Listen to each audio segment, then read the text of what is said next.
پھر کہتے ہیں مجھے یہاں سے کیوں نکالا گیا؟ اتنے سال میں نے خدمات یہاں پر سر انجام دی، لیکن میری غلطی کیا ہے؟ السلام علیکم ورحمۃ اللہ وبرکاتہ۔ امید کرتا ہوں تمام ائمہ کرام خوش مزاج ہوں گے اور اللہ رب العزت آپ کو دنیا آخرت کے اندر سرخرو فرمائے اور آپ سے دین مبین کا کام لیتا رہے۔ آج انشاءاللہ العزیز بہت ہی مختصر ویڈیو کے ساتھ آپ کے سامنے حاضر ہوا ہوں، صرف اور صرف ائمہ کرام کے حوالے سے۔ جو اس چینل پر نئے ہیں وہ اس چینل کو سبسکرائب کر لیں اور گھنٹی کے بٹن کو دبا دیں تاکہ ہر نئی آنے والی ویڈیو سب سے پہلے آپ تک پہنچ سکے۔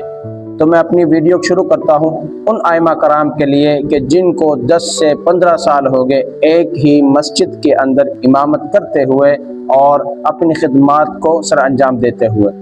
لیکن وجہ کیا بنتی ہے، کن وجوہات کی بنا پر ان کو کمیٹی ممبران مسجد سے نکال دیتی ہے، اور پھر افسوس کے سوا کچھ نہیں بچتا۔ ائمہ کرام کے پاس افسوس کرنے کے لیے بیٹھ جاتے ہیں، لیکن اپنی غلطیاں ان کو نظر نہیں آتی۔ دیکھیے کہ ہم کسی محلے کے اندر امامت کروا رہے ہیں، اپنی خدمات کو سر انجام دے رہے ہیں اور دین مبین کی خدمت کر رہے ہیں۔ ایک تو وہ ہوتا ہے کہ جو صرف اور صرف خالصتاً اللہ رب العزت کے رضا کے لیے دینی خدمات کو سر انجام دیتا رہتا ہے، اس کو اس وظیفہ سے اور اس تنخواہ سے اس کو کوئی سروکار نہیں ہوتا،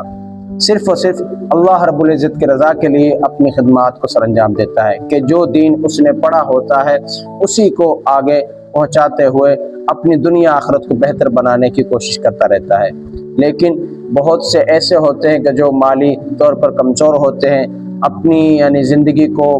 آسانی کے ساتھ بسر نہیں کر سکتے۔ اللہ رب العزت نے ہر کسی کے رزق کا ذمہ لیا ہے، تو اللہ رب العزت نے ہر کسی کا کوئی نہ کوئی ذریعہ بنایا ہوا ہے کہ وہ کس طرح سے اپنے رزق کو حاصل کر سکتا ہے۔ بالکل اسی طرح بھی جو ائمہ مساجد ہوتے ہیں، ائمہ کرام ہوتے ہیں، ان کا بھی اللہ رب العزت نے ان کے لیے یہ راستہ بنایا ہوا ہے کہ وہ اپنی دینی خدمت کو سر انجام دیتے رہتے ہیں اور اپنی ضروریات کو پورا کرتے ہیں اور لوگوں کے لیے بآسانی کے ساتھ دین کو پہنچانے کی کوشش میں لگے رہتے ہیں۔ لیکن تھوڑی سی ایک غلطی، چھوٹی سی ایک مسٹیک کی وجہ سے ائمہ کرام کے اور کمیٹی ممبران کے انبن ہو جاتی ہے، جس کی وجہ سے کمیٹی ممبران مجبوراً اس ائمہ مساجد کو نکالنے پر مجبور ہو جاتے ہیں۔ ہوتا کیا ہے، اگر کوئی بچہ جو مسجد کے اندر مدرسہ پڑھ رہا ہے وہ لیٹ آتا ہے، اس کو مار پڑ جاتی ہے یا اس کو کوئی نہ کوئی سزا مل جاتی ہے، جس کی وجہ سے وہ اس کی ایک چھوٹی سی غلطی اس کے گھر تک بتلائی جاتی ہے۔ جو بچے کے والدین ہوتے ہیں، آہستہ آہستہ وہ محلے کے اندر بات پھیل جاتی ہے کہ جو قاری صاحب ہیں، جو امام مسجد ہیں، بچوں کے اوپر بہت ظلم زیادتی کرتے ہیں، بڑا تشدد کرتے ہیں، اور جس کی وجہ سے لوگوں کے اندر ایک بات پھیل جاتی ہے کہ دیکھیے کہ جو بھی عالم دین ہے، امام مسجد ہے، اس کو جو دوسرے لوگ ہیں بڑی ان کی نظر ہوتی ہے کہ اب یہ کیا غلطی کرتا ہے اور ہم اس کو پکڑیں، کیا اس سے کوئی نہ کوئی مسٹیک ہوتی ہے، ہم اس کو رسوا کریں۔ ائمہ مساجد کو جو علماء کرام ان کو بہت ہی محتاط رہنا پڑتا ہے، کسی مسجد کے اندر ہے، کسی محلے کے اندر ہے، ایک چھوٹی سی غلطی ان کی جو